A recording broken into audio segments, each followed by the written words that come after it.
찬양하시겠습니다.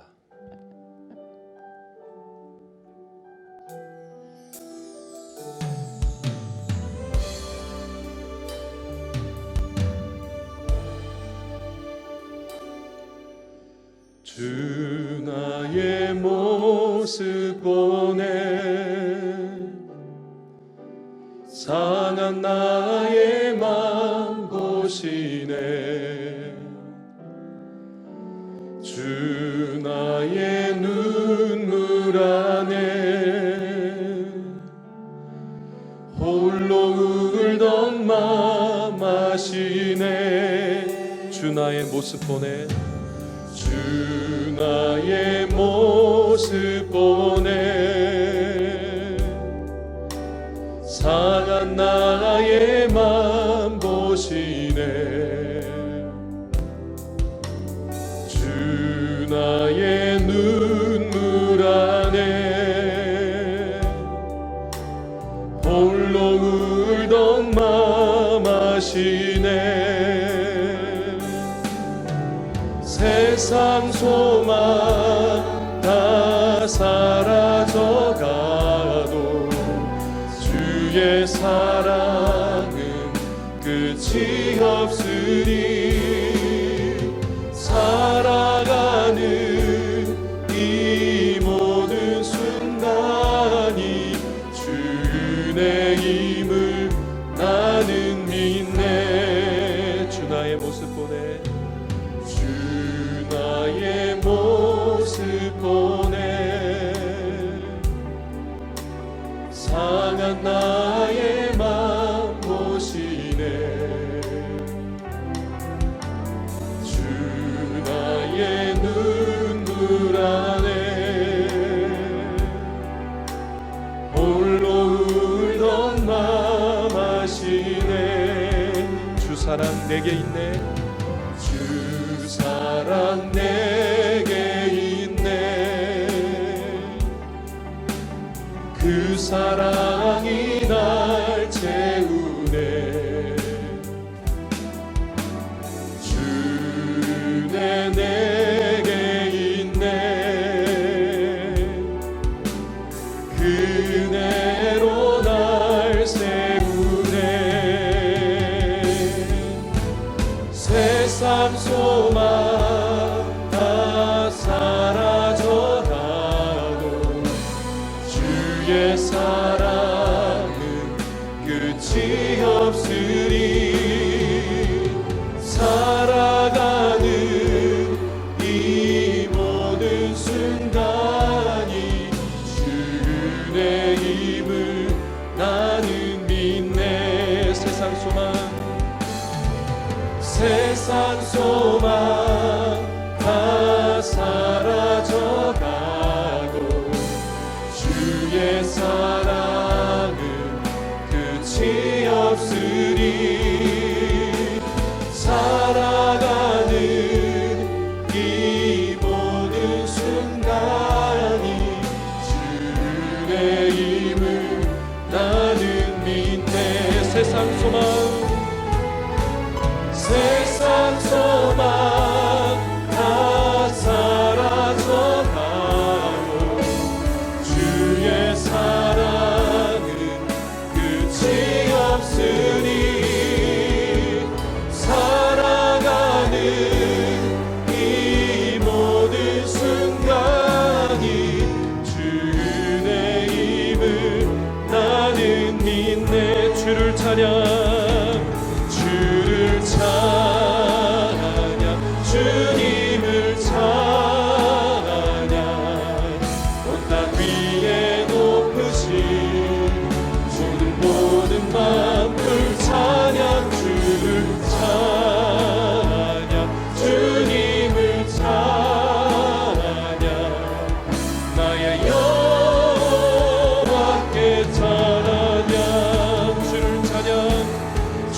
선하심이 보좌에 앉으신 우리 하나님과 어린 양에게 있도다. 그러므로 형제들아, 우리가 예수의 피를 힘입어 성소에 들어갈 담력을 얻었나니 참마음과 온전한 믿음으로 하나님께 나아가자. 하나님은 영이시니 예배하는 자가 영과 진리로 예배할지니라. 아멘. 이곳에 오셔서 이곳에 앉으소서. 이곳에서 드리는 예배를 받으소서. 주님의 이름만이 오직 주의 이름만 이곳에 있습니다. 하늘의 문을 여소서. 이곳을 주목하소서. 주를 향한 노래가 꺼지지 않으니 하늘을 열고 보소서. 이곳에 임재하소서. 주님을 기다립니다. 기도의 향기가 하늘에 닿으니 주여 임재하여 주소서. 이곳에 오셔서 이곳에 앉으소서. 이곳에서 드리는 예배를 받으소서. 주님의 이름만이 오직 주의 이름만 이곳에 있습니다.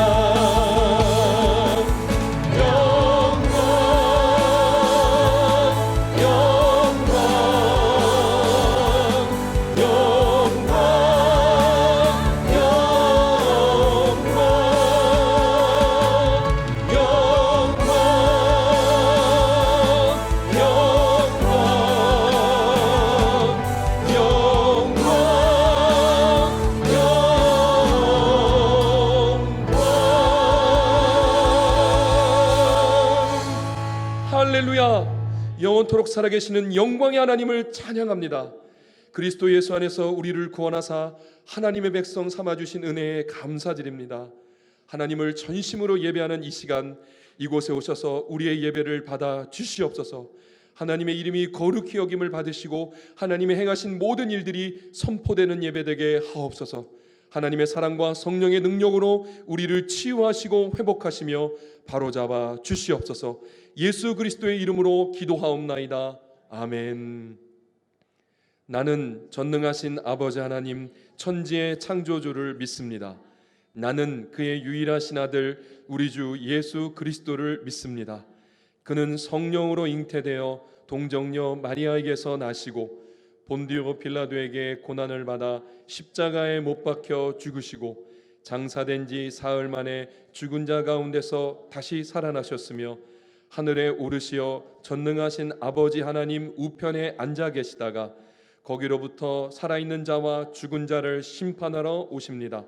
나는 성령을 믿으며 거룩한 공교회와 성도의 교제와 죄를 용서받는 것과 몸의 부활과 영생을 믿습니다. 아멘. 함께 찬양하시겠습니다.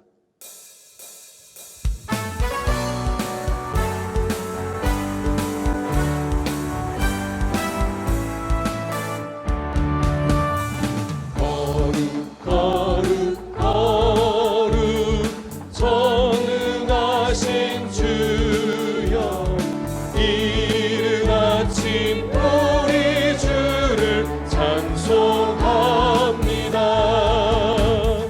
거룩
예수는 주. 모두 무릎 꿇고 경배를 드리세. 예수는 만유의 주님. 모든 이름 위에 뛰어난 이름. 예수는 주. 예수는 주. 모두 무릎 꿇고 경배를 드리세. 예수는 만유의 주님. 예수는 주. 예수는 주. 온 천하 만물을 얼어 그 보좌 영광을 돌리세. 예수는 주. 모든 이름 위에 뛰어난 이름. 예수는 주. 예수는 주. 무릎 꿇고 경배를 드리세. 예수는 만유의 주님. 예수는 주. 예수는 주. 온 천하 만물을 얼어 그 보좌 영광을 돌리세. 예수는 주.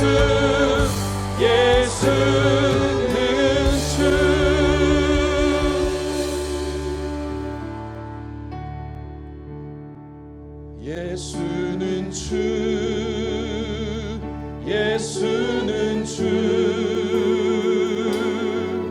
온 천하 만물을 얼어 그 보좌와 영광을 돌리세. 예수는 주.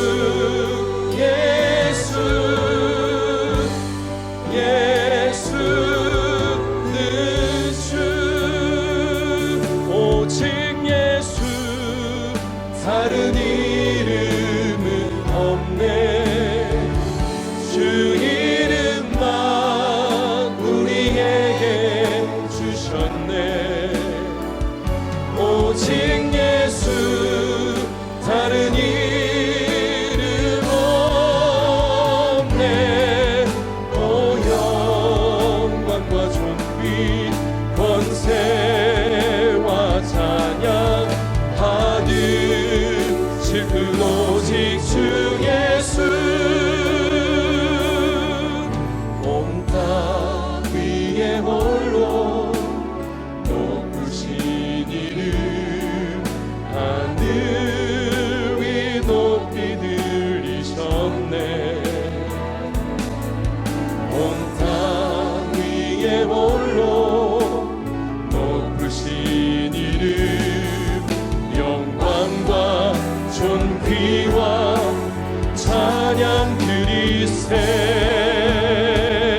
오직 예수 다른 이름은 없네. 주 이름만 우리에게 주셨네. 오직 예수 다른 이름 없네. 오 영광과 존귀 권세와 찬양 받으실 분 오직 주 예수. 오직 예수 다른 이름은 없네. 주 이름만 우리에게 주셨네. 오직 예수 다른 이름 없네.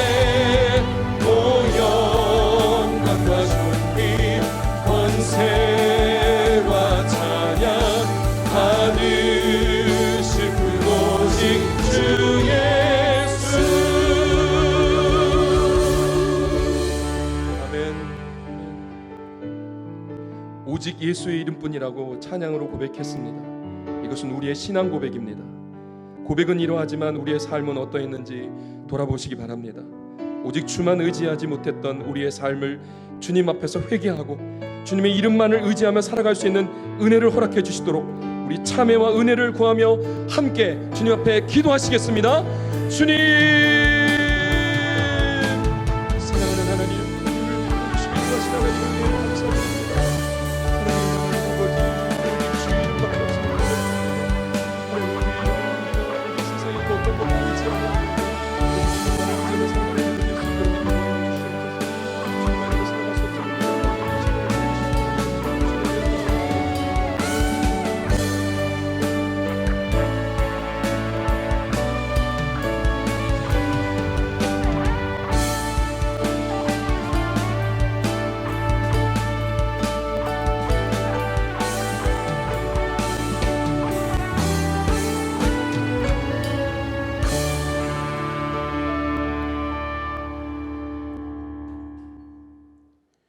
계절을 주관하시는 하나님 아버지께 감사와 찬양으로 영광을 올려드립니다. 이 시간 흩어져 있는 성도들이 각 처소에 모여 살아서 역사하시는 하나님 아버지께 온라인 예배로 찬양 드릴 수 있음을 감사드립니다. 코로나로 주변의 정세에 어려운 환경 속에서도 성령의 보호하심으로 맡겨진 직분을 감당할 수 있었음을 감사드립니다.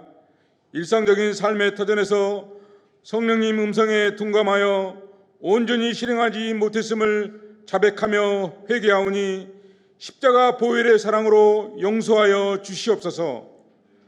간구와 옵기는 예배하는 이 시간 성령님 운행하시어 예배를 방해하는 세력이 틈타지 못하게 막아주시고 우리의 마음과 생각이 온전히 주님 음성에 귀 기울이게 하옵소서. 예배 가운데 역사하시는 하나님 아버지께 온전한 마음으로 신령과 진정한 예배가 되도록 우리의 마음을 주장하여 주시옵소서. 이 시대는 코로나로 인한 우주 만물의 생태계 변화가 요구되는 상황 속에서도 우리 성도들은 오직 믿음으로 말미암아 헤쳐나갈 수 있는 지혜와 용기를 주옵소서. 온 세계는 코로나 재확산으로 팬데믹 상황일지라도 상황에 눌리지 말고 전능하신 예수 그리스도의 능력으로 승리하며 주께 영광을 돌리게 하옵소서. 이 시간 단위에 세우신 엄기영 목사님께 성령의 권능으로 생명의 말씀을 선포하시도록 역사하여 주시고 말씀을 듣는 저희들에게 깨달아지는 능력으로 일터에서 빛과 소금이 되어 복음을 증거하며 새 생명을 살리는 주의 도구로 사용하여 주시옵소서.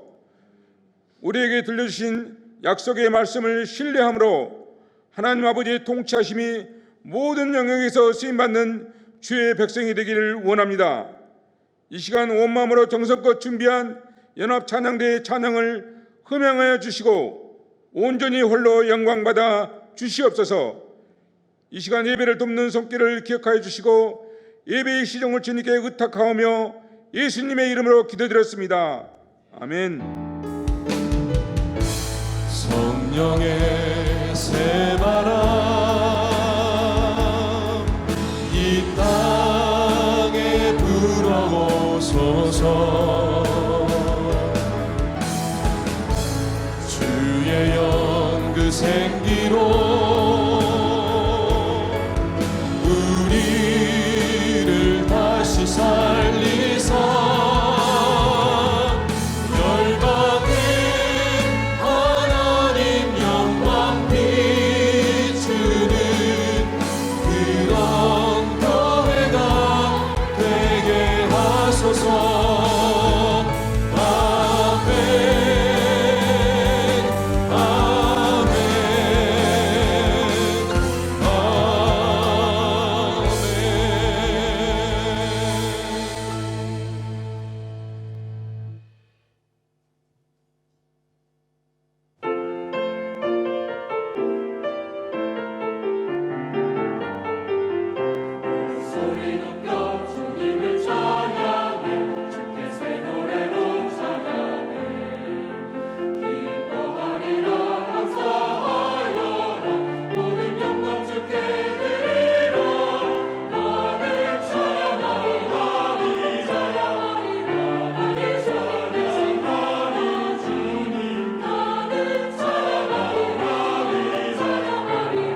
다 함께 찬양하시면서 준비한 예물을 하나님께 드리겠습니다.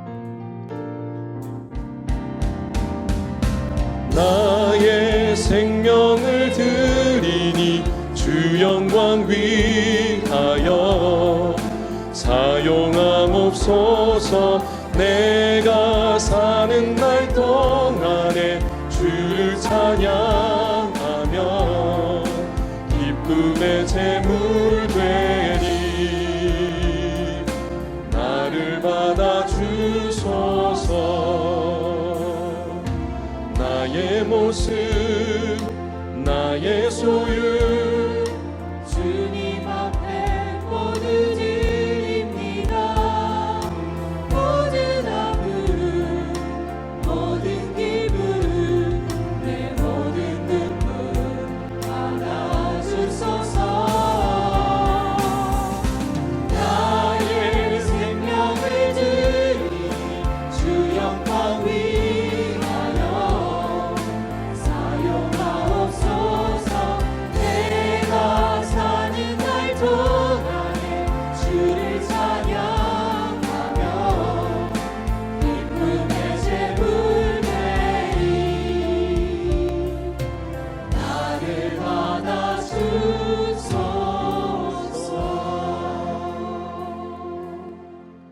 하나님 아버지, 나를 바라보며 주변 상황을 바라볼 때 절망하고 낙심할 수밖에 없지만 믿음의 주여 온전케 하시는 주님을 바라볼 때 의로움과 소망이 있음을 인하여 주의 이름을 찬양합니다.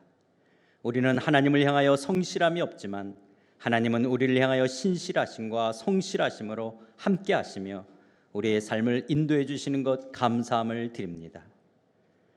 하나님을 예배하는 이 시간, 내 삶의 주인이시며 왕이시기에 내가 가지고 있는 이 모든 것들 다 하나님이 주신 것들이라고 하나님의 것을 하나님의 것으로 구분하여 11조를 드립니다.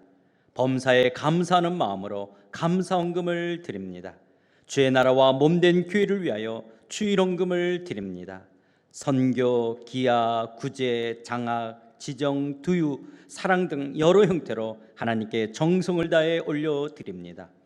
그렇게 헌신하는 사랑하는 주의 자녀들에게 하늘의 문을 여시고 하늘의 신령한 복으로 이 땅의 풍성한 것들로 먹이시고 입히시며 주의 권속들의 간절한 기도의 제목과 소원을 들어주시며 지금까지 이만큼 산 것도 다 하나님의 은혜이기에 내일의 삶 또한 선하게 인도해 주실 줄 믿습니다. 코로나19 상황 가운데 건강이나 경제적인 어려움이나 인간관계의 고통이나 자유롭게 오고 가지 못하기에 부모님이나 자녀들의 문제, 진로의 문제로 힘들어하는 성도들의 간절한 기도와 소원을 들어주시고 특별히 가족의 건강을 위해 기도하오니 저들을 치유하시며 낫게 하시는 온전케 하시는 하나님의 놀라운 역사 있게 하여 주시며 하나님의 하나님 되심과 하늘의 풍성함을 깊게 누리는 귀한 성도들 다 되게 하여 주시옵소서.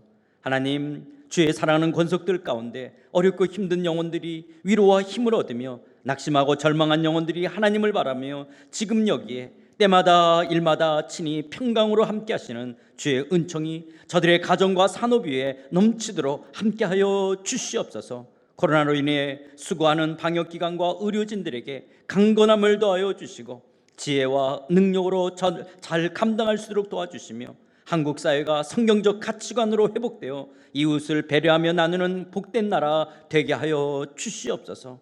특별히 길가에 버려진 소금처럼 너무나 형편없이 짓밟힌 한국교회를 불쌍히 여겨주시고 나의 죄를 용서하여 주시옵소서. 하나님, 2021년 상하이 한인연합교회가 말씀과 함께 걷는 교회, 말씀과 함께 걷는 가정, 말씀과 함께 걷는 기업 되기 원합니다. 하나님 나라의 백성다운 성숙한 성도들로서 하나님 나라의 영광스러운 삶 살게 하여 주시옵소서. 이 시간 주의 말씀을 엽니다.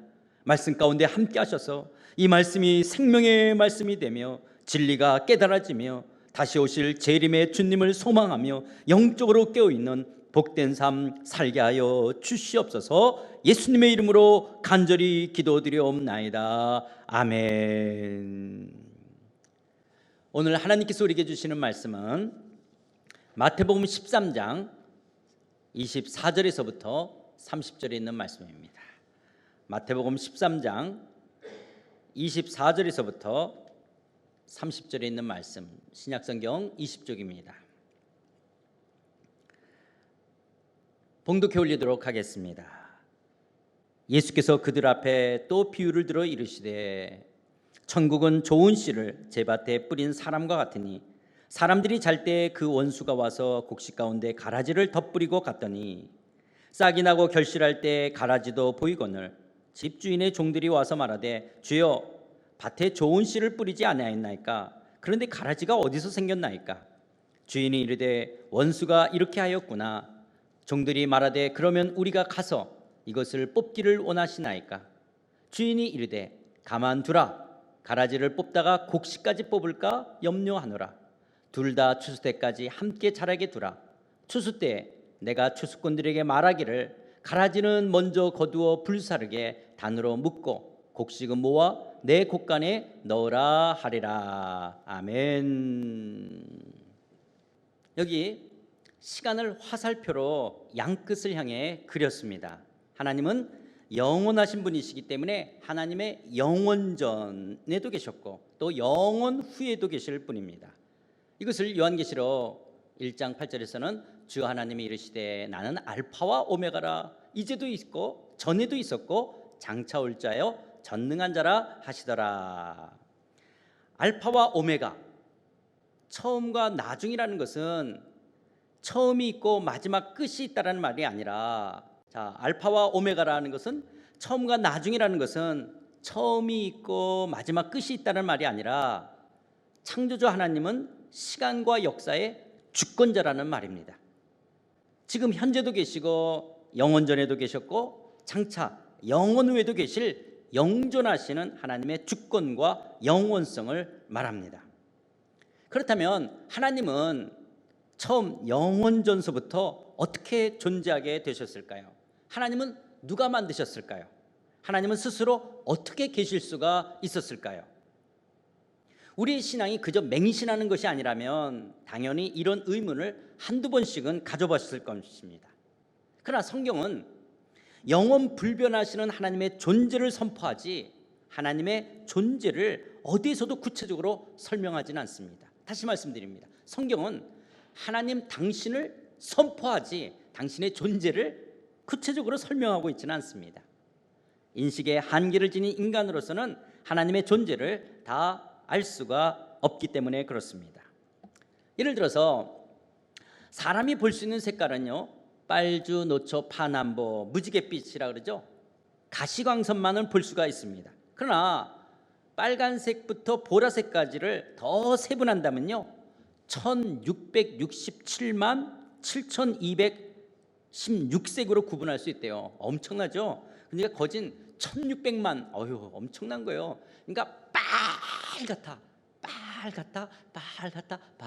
볼그스럽다, 이렇게 가니까 엄청난 거죠. 1667만 7016색으로 구분할 수가 있다고 합니다. 그런데 빨간색 넘어 적외선이라든지 보라색 넘어 자외선은 맨눈으로, 인간의 맨눈으로 볼 수는 없습니다. 이것이 인간이 갖고 있는 시각의 한계입니다.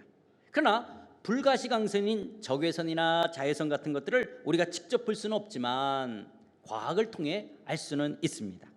또한 사람이 들을 수 있는 소리는요, 20Hz에서부터 2만 Hz까지 들을 수가 있다고 합니다. 카페 뒤에 바늘 떨어지는 소리 20Hz가 안 되기 때문에 우리는 들을 수가 없습니다.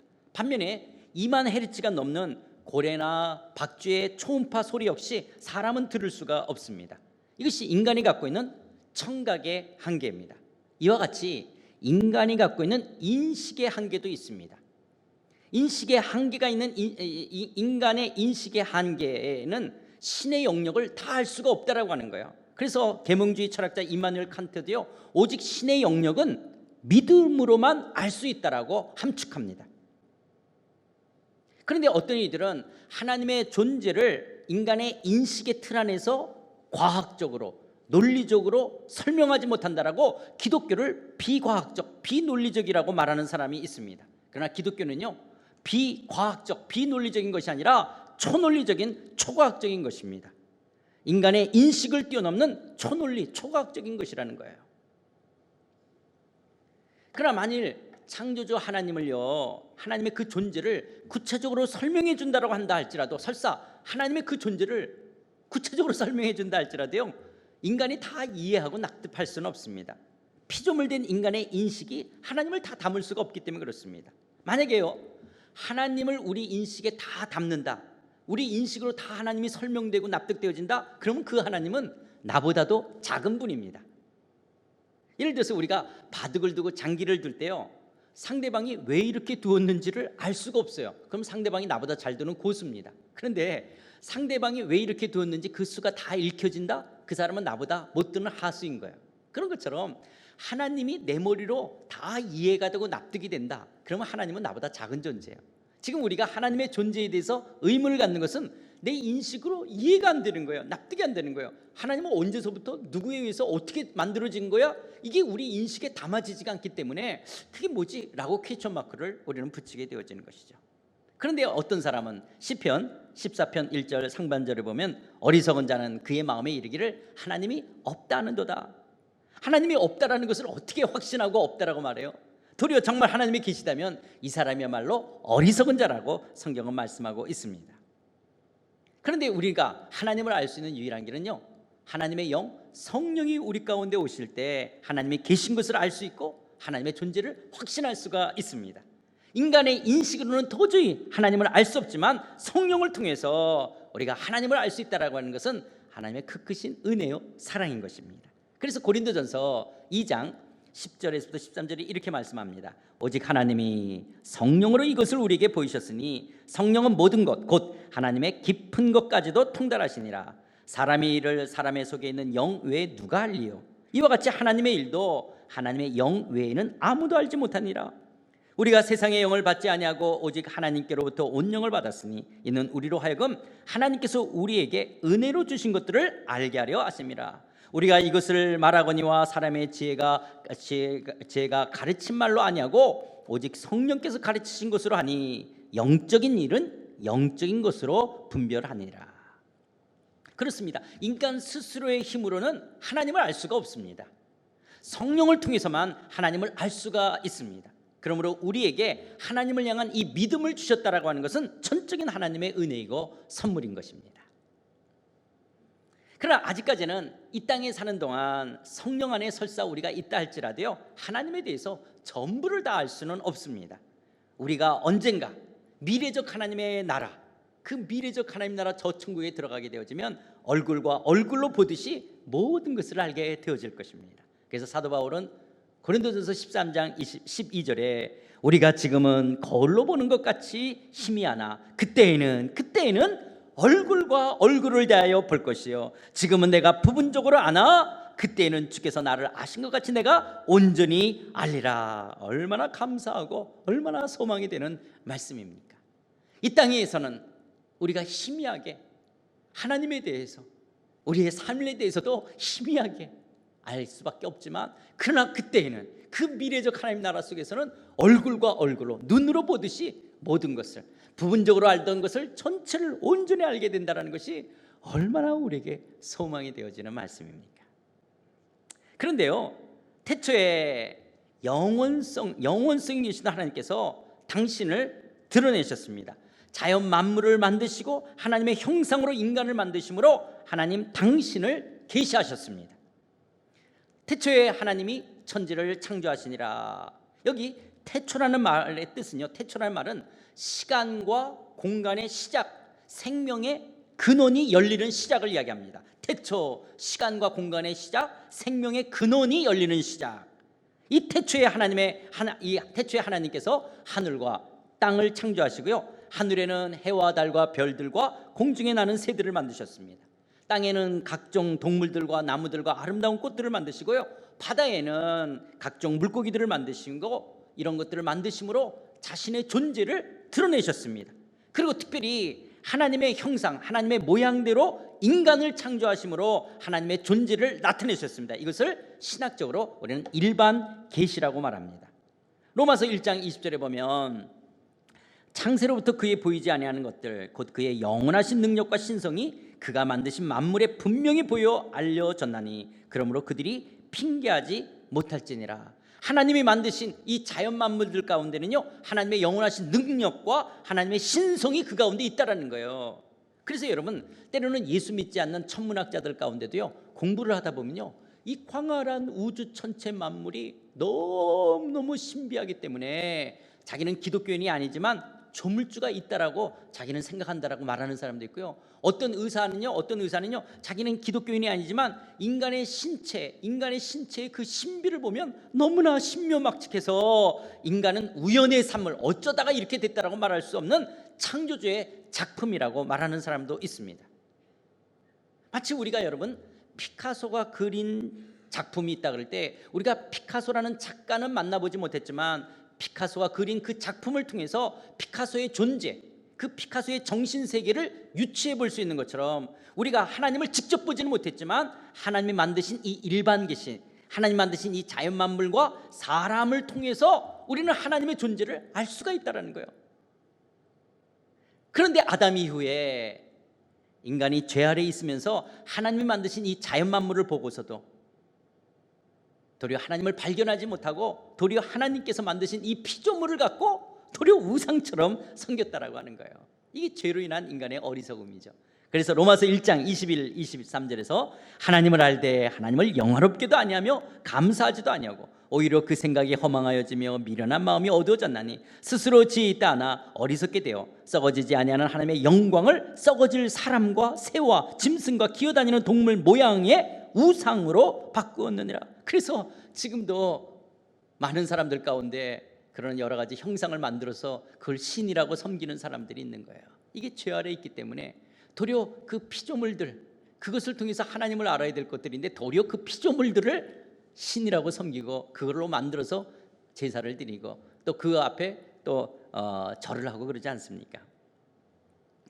하지만 성령께서 우리 안에 들어오셔 역사하실 때 우리는 하나님이 창조주 하나님이라는 사실을 알고 그분이 만드신 이 자연 만물을 통해서 우리는 하나님의 존재를 더욱 깊게 느낄 수가 있습니다.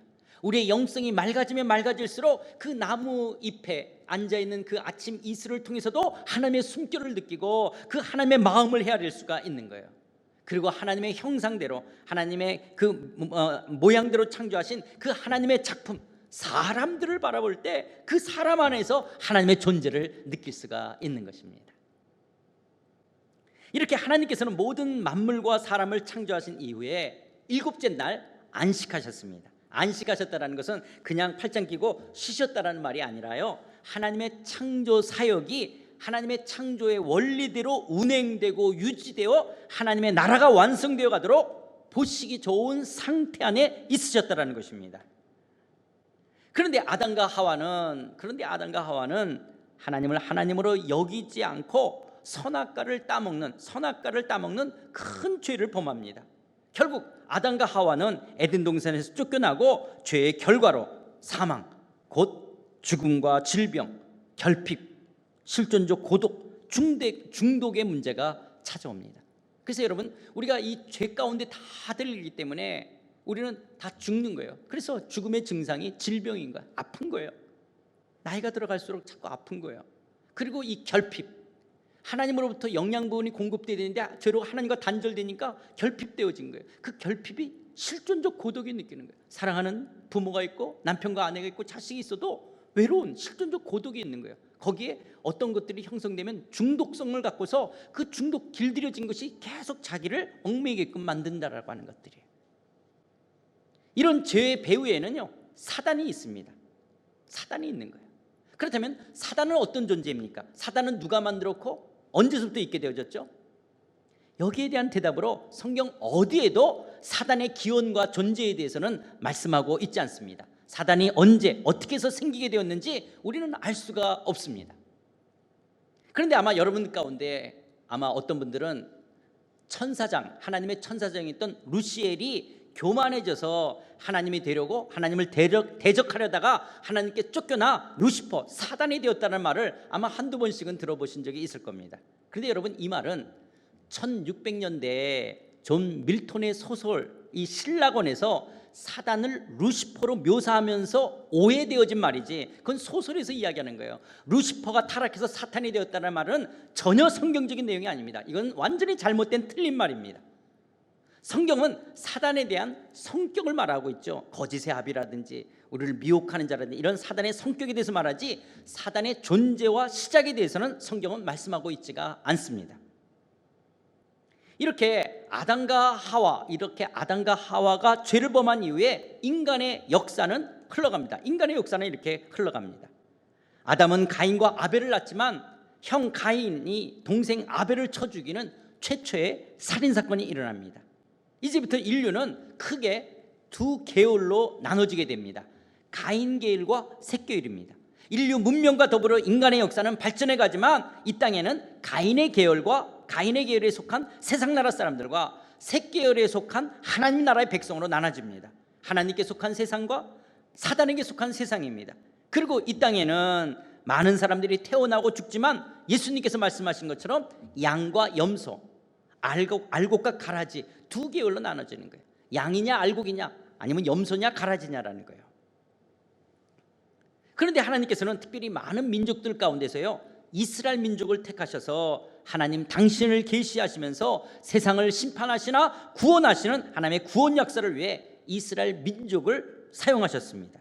이렇게 이스라엘 민족을 특별히 택하신 것을 설명할 수 없습니까? 왜 하나님이 특별히 이스라엘 민족을 택하셨냐? 그건 설명할 수 없는 전적인 하나님의 은혜였습니다. 이것을 신명기 7장 6절 7절에서 너는 여호와 내 하나님의 성민이라. 내 하나님 여호와께서 지상 만민 중에서 너를 자기 기업의 백성으로 택하셨나니 여호와께서 너희를 기뻐하시고 너희를 택하심은 너희가 다른 민족보다 수요가 많기 때문이 아니라 너희는 오히려 모든 민족 중에 가장 적으니라. 당시 이스라엘은 가장 비천하고 가장 작은 민족이었기 때문에 하나님께서는 그 이스라엘을 통하여 하나님의 구속 역사를 이루어 가시며 하나님의 나라를 완성해 가시기를 하나님이 기뻐하셨다라는 거예요. 그래서 왜 하나님이 이스라엘을 택했냐? 이거는 설명할 수 없는 하나님의 은혜인 것입니다. 그래서 이스라엘의 역사는요, 아담, 노아, 그리고 이스라엘 민족을 세우는 아브라함과 모세, 다윗과 역대 왕들, 그리고 엘리야와 선지자들로서 써져가게 되어지는 거예요. 그리고 하나님께서 이들에게 말씀하셨던 언약의 성취로 마침내 하나님의 아들이신 예수님께서 인간의 몸을 입고 이 땅에 오십니다. 창조주 하나님이 인간의 시간 속으로 들어오셔서 자신을 계시하시는 거예요. 인간의 역사는 이렇게 예수님께서 이 땅에 오신 시점으로 인해서 비포 크라이스트, BC와 안노 도미니, 이 AD로 나눠집니다. 그러나 실제 예수님의 탄생은요, BC 한 4년 정도 된다라고 신학자들이 추정하고 있습니다. 예수님은 완전하신 하나님이시며 완전하신 인간으로서 이 땅에 오셨습니다. 신성과 인성, 양성을 가지신 하나님이시며 인간이십니다. 그런데 하나님은 삼위로 계시지만 하나님은 일체 하나이십니다. 마치 H2O가 고체 얼음으로 있다가 열을 가하면 액체 물이 되고 더 열을 가하면 기체 수증기가 되는 것처럼 삼위일체는 H2O가 얼음, 물, 수증기와 같이 여러 양태로 되는 것이 아닙니다. 어떤 사람이 내게는 아빠고 엄마한테는 남편이 되고 그리고 회사 가면 사장이 되는 것처럼 하나님이 성부도 되었다가 성자도 되었다가 또 성령도 되는 것이 아니에요. 이런 설명은 하나님이 이렇게 저렇게 변한다는 이단적 사상, 양태론인 것입니다. 이것은 잘못된 이해입니다. 하나님은요, 성부 하나님, 하나님이신 하나님이 계시고, 성부 하나님이신 하나님이 계시고, 성자 하나님이신 예수님이 계시고, 성신 하나님이신 성령님이 계십니다. 이렇게 삼위가 계신데 하나 일체라고 하는 거예요. 마치 성자 하나님이신 예수님께서 요단강가에서 세례 요한에게 세례를 받으시고 물 위에 올라오자 하늘에서 음성이 나는 거예요. 이는 내 사랑하는 아들이라. 성부 하나님의 소리가 나는 거예요. 그러면서 성령 하나님이 비둘기 같은 형체로 예수님에 임하셨습니다. 이렇게 삼위로 나타나지만 그분은 하나라는 사실이에요. 예수님은 이렇게 요한에게 세례를 받으시고 이제 갈릴리로 가셔서 하나님의 나라를 선포하십니다. 마가복음 1장 14, 15절입니다. 요한이 잡힌 후 예수께서 갈릴리에 오셔서 하나님의 복음을 전파하여 이르시되 때가 찼고 하나님의 나라가 가까이 왔으니 회개하고 복음을 믿으라 하시더라. 구약에서부터 하나님께서 약속하셨던 언약의 성취로 하나님의 나라가 도래한 것을 선포합니다. 그리고 하나님의 나라의 복음을 전파하시며 병자를 고치시고 하나님 나라의 진리를 가르치십니다. 그런데 예수님께서 이 땅에 오신 목적은요, 하나님의 나라를 완성하기 위함이에요. 하나님의 나라를 완성해 가기 위해서는요, 이 우리의 죄, 인간의 죄 문제를 해결해 주셔야 됩니다. 그래서 마침내 우리의 죄를 대신해서 예수님께서 십자가에 달려 죽으십니다. 그리고 죄와 사망의 권세를 깨뜨리시고 3일 만에 부활하십니다. 우리의 모든 죄의 저주와 형벌은 예수님 안에서 이제 치러졌습니다. 부활하시고 승리하신 예수님께서는 땅끝까지 이르러 하나님 나라의 복음의 증인이 될 것을 우리에게 당부하십니다. 그리고 예수님께서는 하나님의 영광 가운데 승천하셔서 하나님의 우편 보좌에 앉으셨습니다. 승리하시고 존귀하게 되는 승귀하신 예수님께서는 이제 이 땅에 성령을 보내주셨어요. 성령을 보내주셨어요. 그래서 성령은, 이 땅에 오신 성령은 우리와 함께하고 가시면서 우리 안에서 예수를 증거하시고 우리를 진리 가운데로 인도해 주십니다. 그리고 성령은 이 땅에 예수 그리스도의 몸된 교회를 세우시고 땅끝 열방의 모든 민족에게 하나님 나라의 복음의 증인이 되도록 우리 가운데 역사해 가십니다. 그러다가 마침내 예수님께서는요, 이 땅을 심판하실 재림의 주님으로 다시 오실 것입니다. 이 땅의 심판, 이 땅의 재림의 주님으로 다시 오실 그 예수님에 대해서요, 마태복음 24장 30절 31절에서 이렇게 말씀합니다. 그때 인자의 징조가 하늘에서 보이겠고 그때 땅의 모든 족속들이 통곡하며 그들이 인자가 구름을 타고 능력과 큰 영광으로 오는 것을 보리라. 그가 큰 나팔 소리와 함께 천사들을 보내리니 그들이 그의 택하신 자들을 하늘 이 끝에서 저 끝까지 사방에서 모으리라. 그러나 예수님이 언제 오실지는 아무도 알 수가 없습니다. 그 기한은 오직 하나님 외에는 아무도 알 수가 없습니다. 그런데 이단들은 예수님께서 언제 어느 날 몇 시에 재림한다라고 우리를 미혹하는 거예요. 그래서 여러분, 이단들 가운데 이렇게도 말하죠. 하나님이 우리를, 인간을 사랑하셔서 성경에는 아무도 모른다라고 말씀했는데 특별히 우리에게 알려줬다라는 거예요. 그래서 예수님은 매달 몇 시에 언제 온다라고 하는. 그래서 우리 한국에서도 그런 이단들 때문에 큰 난리가 나기도 하지 않았습니까? 이런 것들은 여러분 다 우리를 미혹하는 것들입니다. 성경은 예수님이 언제 오실지를 말씀하고 있지는 않아요. 그러나 예수님이 오실 당시에 그 징조에 대해서는 말씀하셨어요. 그래서 우리가 성경을 보면서 이런 징조들을 보면서 예수님이 재림하실 때가 멀지 않았구나, 우리는 이렇게 깨달아 알게 되어지는 거예요. 그러면서 그리스도인들이 가져야 될 태도는 뭐냐? 베드로후서 3장 8절부터 13절에서 예수님의 재림을 기다리는 우리들에 대해서 아주 중요한 말씀으로 권면하는데요. 사랑하는 자들아, 주께서는 하루가 1000년 같고 1000년이 하루 같다는 이 한 가지를 잊지 말라. 주의 약속은 어떤 이들이 더디다라고 생각하는 것 같이 더딘 것이 아니라 오직 주께서는 너희를 대하여 오래 참으사 아무도 멸망하지 아니하고 다 회개하게 이르기를 원하시니라.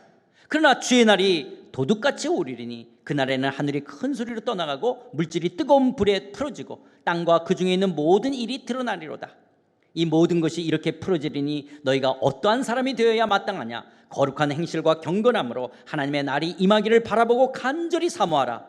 그날에 하늘이 불에 타서 풀어지고 물질이 뜨거운 불에 녹아지려니와 우리는 그의 약속대로 의가 있는 곳인 새 하늘과 새 땅을 바라보도다. 당시 초대교회에서도요, 예수님께서 곧 오신다라고 말씀하셨는데 예수님의 재림이 너무 더딘 것 같다라고 말하는 사람들이 있었어요. 그래서 베드로는 권면하는 거예요. 하나님께서는 하루가 1000년 같고 1000년이 하루와 같다라는 거예요. 그래서 예수님의 재림은 하나님의 주권과 시간 속에서 이루어질 것이라는 거예요.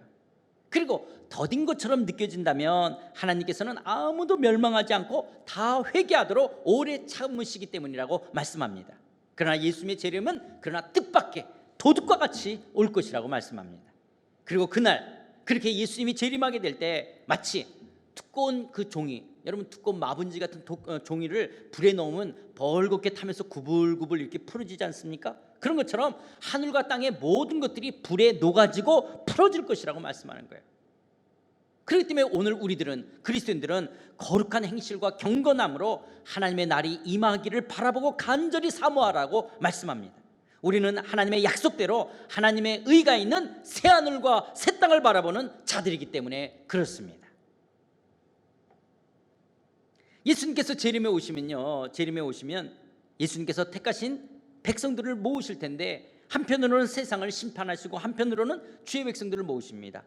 하나님께서는 구약에서부터 오실 메시아를 믿었던 사람들과 신약에서는 오신 예수님을 믿었던 사람들을 다 불러 모으셔서 이제 하나님의 시간, 새로운 차원, 영원하신 미래적 하나님 나라로 우리를 인도해 가실 것입니다. 이것을 데살로니가전서 4장 16, 17절에서는 이렇게 말씀합니다. 주께서 호령과 천사장의 소리와 하나님의 나팔 소리로 친히 하늘로부터 강림하시리니 그리스도 안에서 죽은 자들이 먼저 일어나고 그 후에 우리 살아남은 자들도 그들과 함께 구름 속으로 끌어올려 공중에서 주를 영접하게 하시리니 그리하여 우리가 항상 주와 함께 있으리라.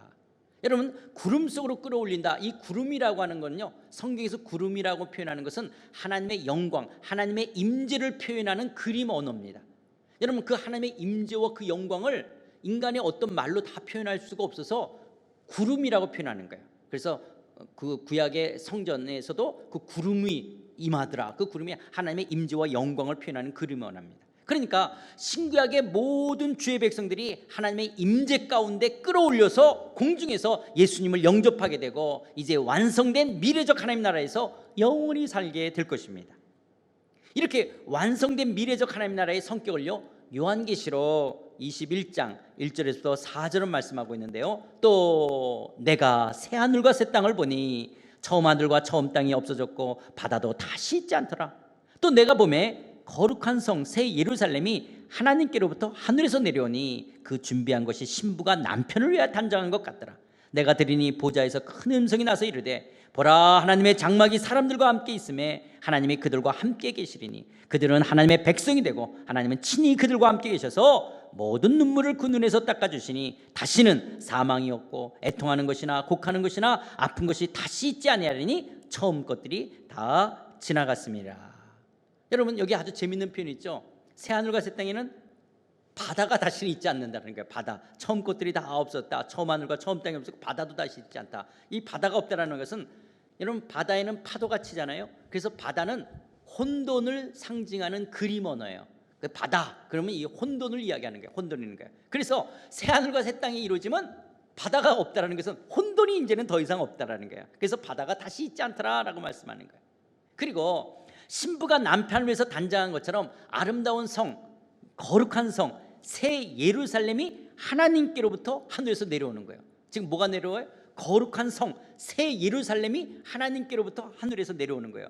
이처럼 거룩한 성, 새 예루살렘은 어떤 단순히 장소적이고 공간적인 의미가 아니라 공중에서 예수님을 영접한 예수님의 아름다운 신부, 하나님의 나라의 백성, 성도들을 거룩한 성, 새 예루살렘이라고 이야기하는 거예요. 그러니까 새 예루살렘이라는 것은 어떤 건물을 이야기하는 것이 아니라, 공간을 이야기하는 것이 아니라 누구를 이야기한다고요? 신부, 예수님의 신부된 성도들, 하나님의 나라의 백성인 우리들을 새 예루살렘, 거룩한 성이라고 이야기하는 거예요.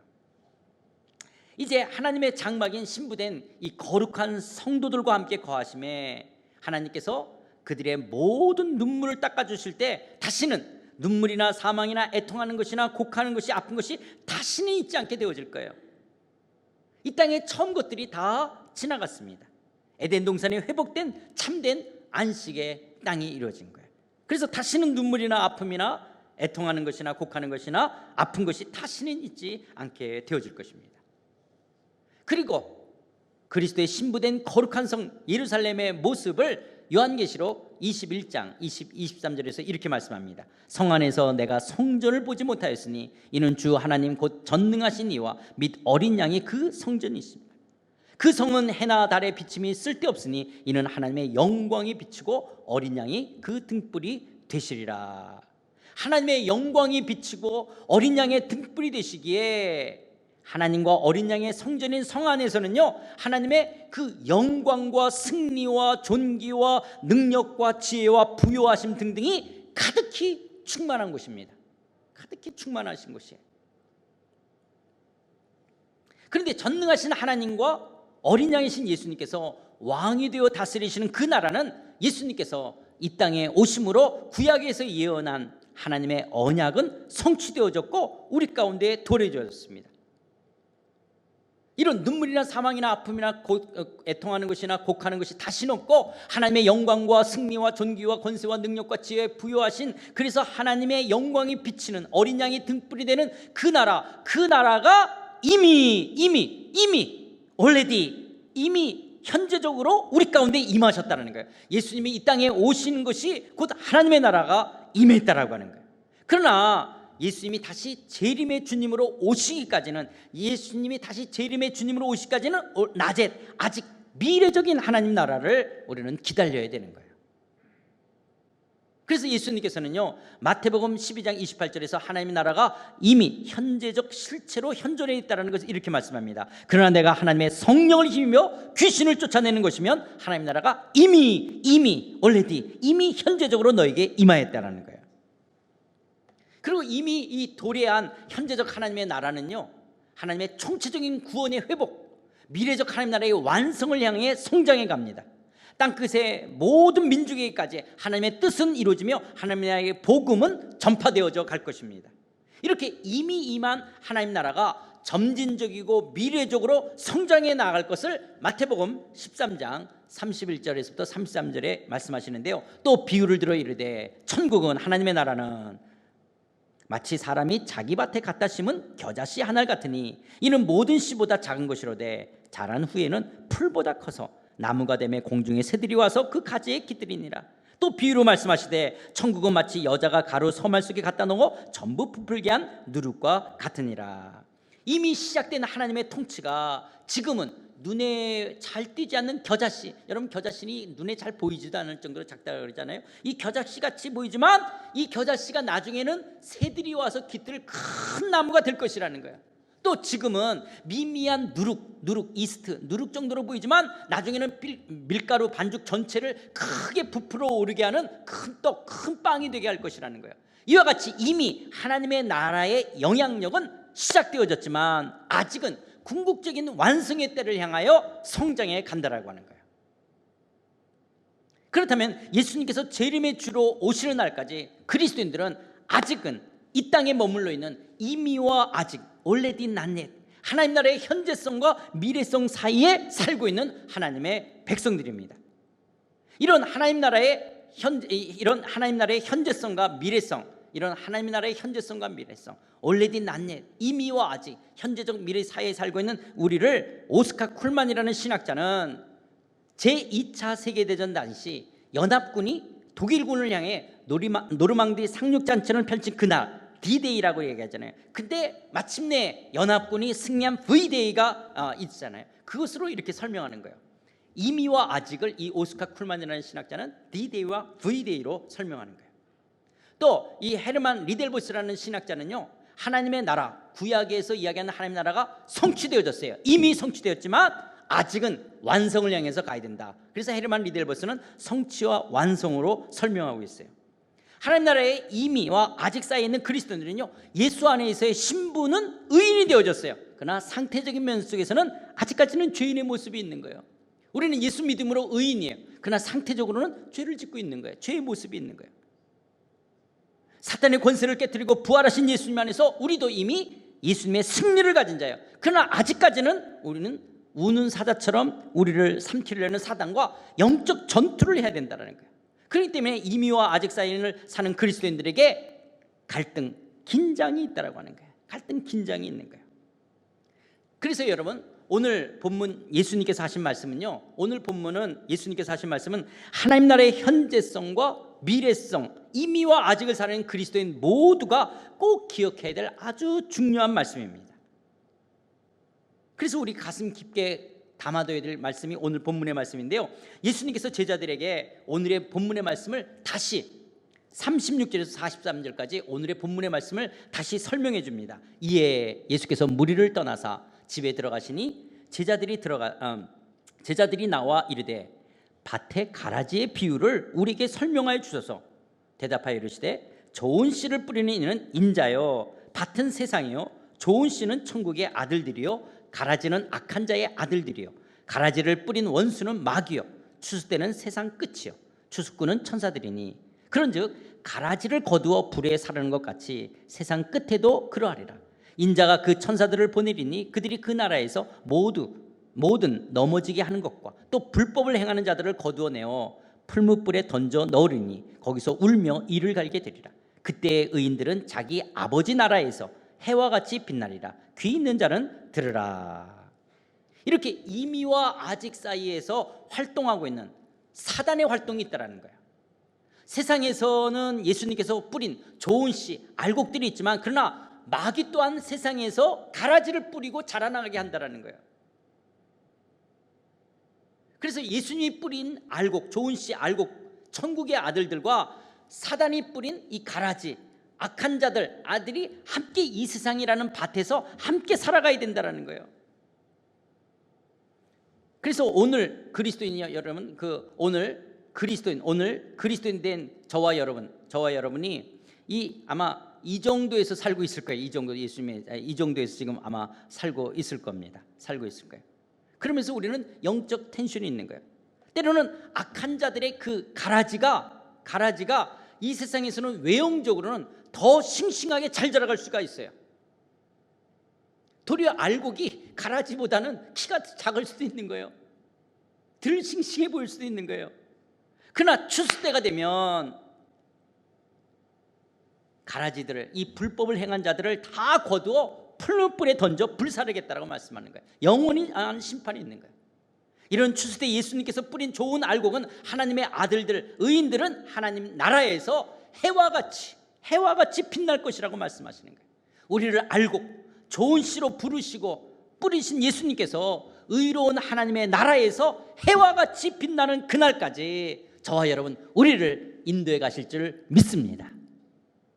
그렇다면 사랑하는 성도 여러분, 현재적 하나님 나라와 미래적 하나님 나라 사이에 이미와 아직을 살고 있는 우리는 어떤 삶을 살아가야 할까요? 먼저 깨어 있어야 합니다. 하나님께서는 성령으로 우리와 함께 하시듯 원수 사단이 우는 사자처럼 우리를 삼키려고 공격해 온다는 사실을 그리스도인들은 한시도 잊어서는 안 됩니다.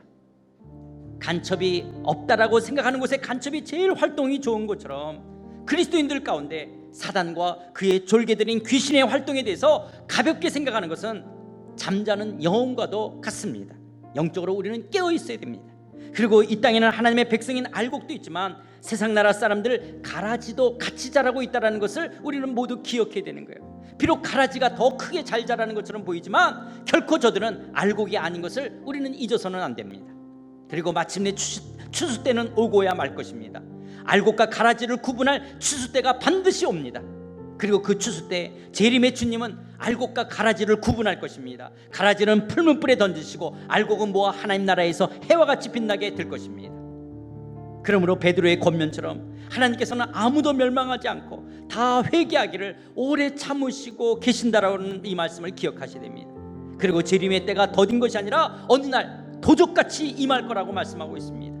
그러므로 우리는 무딘 심령으로 이 땅의 것만을 바라보며 죄에 방임된 삶을 살아가는 것이 아니라 그리스도인의 삶은 거룩한 행실과 경건함으로 하나님의 나라가 임하기를 바라보아야 합니다. 간절히 사모하며 새하늘과 새 땅을 바라보는 삶을 살아가야 됩니다. 여러분이 이 땅에 다시 재림의 주님을 믿으십니까? 이 땅에 다시 오실 재림의 주님을 믿으십니까? 재림의 주님이 다시 오시기를 고대하고 계십니까? 미래적 하나님 나라 새하늘과 새 땅을 간절히 사모하고 바라보고 계십니까? 그렇다면 하나님 아버지, 재림의 주님을 기다리며 깨어있는 삶 살겠습니다. 거룩한 행실과 경건함으로 살아가겠습니다. 새하늘과 새 땅을 사모하며 살겠습니다. 이 믿음 더하여 주시옵소서. 우리 한번 다 같이 함께 통성으로 기도하시겠습니다. 하나님 아버지, 그렇습니다. 이 땅에 영광스러운 주님, 재림의 주님으로 다시 오실 것을 믿습니다. 주께서 이 땅에 오실 때 세상 나라를 심판하실 걸 믿습니다. 아버지 하나님, 우리가 깨어있게 하여 주셔서 사단의 활동들 속에 이 가라지들이 있다는 것을 기억하게 하여 주셔서 우리가 가라지들을 바라보며 부러워하는 것이 아니라 하나님의 저들이 더 싱싱하게 자라간다 할지라도 영광스러운 하나님 나라가 있음을 우리가 믿음으로 확신하며 하나님으로 살아가는 거룩함과 행실과 경건함으로 이 땅을 살아가는 하나님의 사람들 되기를 원합니다. 영적으로 깨어있는 자들 되기를 원합니다. 우는 사자처럼 달려드는 사단에게 우리가 승리하는 삶 살아가기를 원합니다. 하나님의 영원한 천국을 사모하며 하나님의 영광스러운 백성답게 이 땅을 살아가기를 원합니다. 주여, 사랑하는 성도들, 우리 모두를 축복해 해 주시옵소서. 이 믿음 더하여 주시옵소서. 새하늘과 새 땅을 사모하며 살아가는 영광스러운 믿음의 사람들 되게 하여 주시옵소서. 아버지 하나님 그렇게 역사해 주시옵소서. 하나님 아버지, 마라나타 아멘 주 예수여 오시옵소서.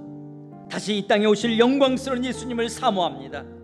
예수님께서 오셔서 세상 나라를 심판하시지만 우리에게는 미래적 하나님 나라 새하늘과 새 땅을 바라보게 하신 것 감사드립니다. 이 땅이 전부인 것처럼 살아가는 세상 사람들처럼 이 세상에 연연하며 살지 않겠습니다. 우리는 하나님 나라에 속한 백성이기에 사단에게 속한 가라지가 비록 더 크게 싱싱하게 자란다라고 가라지를 부러워하며 세상 나라에 속한 사람처럼 살지 않기 원합니다. 영적으로 깨어있어 거룩한 행실과 경건함으로 살겠습니다. 아무도 멸망하지 않고 다 회개하기를 기다리시며 오래 참으시는 하나님의 마음을 알아 복음을 증거하며 영혼을 섬기는 순장과 교사의 삶을 살아가겠습니다. 성령님, 영적인 일은 영적으로 분별할 수 있기에 하나님을 더 깊게 알아가며 하나님을 더 깊게 경험하며 살아가기 원합니다. 아침 이슬 풀 한 포기에서도 주님의 손길을 느끼며 주님의 마음을 알아가는 삶 되기 원합니다. 성령이여, 이미와 아직 사이를 사는 우리에게 충만히 임하셔서 우리를 진리 가운데로 인도하여 주시옵소서. 코로나로 경제적으로 심리적으로 어렵고 힘들지만 그럼에도 불구하고 지금의 환경을 뛰어넘어 이미 임한 하나님 나라 안에 있기에 주의 이름의 능력으로 기뻐하며 승리하는 삶 살아가게 하여 주시옵소서. 다시 오실 재림의 주님에 대한 분명한 믿음으로 미래적 하나님 나라를 소망하며 주어진 삶 힘있게 감당하는 주의 권속들 되게 하여 주시옵소서. 예수님의 이름으로 기도드리옵나이다. 아멘. 우리 다 같이 일어나셔서 찬양 16장 마라나타 아멘 주 예수여 오시옵소서 찬양하시겠습니다. 마라나타 주 예수여 어서 오시옵소서. 땅의 모든 끝 모든 족속 주를 찬송하게 하소서. 마라나타 주 예수여 어서 오시옵소서.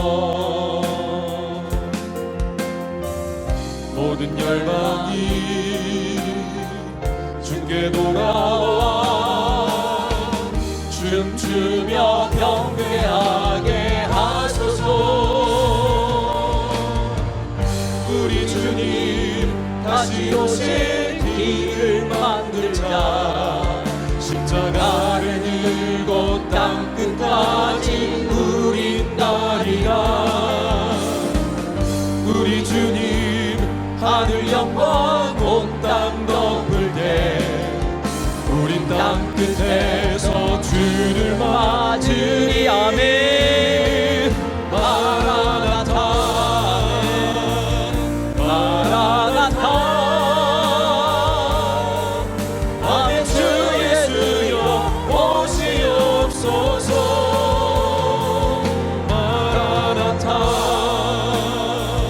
마라나타 아멘 주 예수여 오시옵소서. 우리 주님 다시 오실 우리 주님 다시 오실 길을 만들자. 십자가를 들고 땅 끝까지 우린 가리라. 우리 주님 하늘 영광 온 땅 덮을 때 우린 땅 끝에서 주를 맞으리. 마라나타 마라나타 아멘 주 예수여 오시옵소서.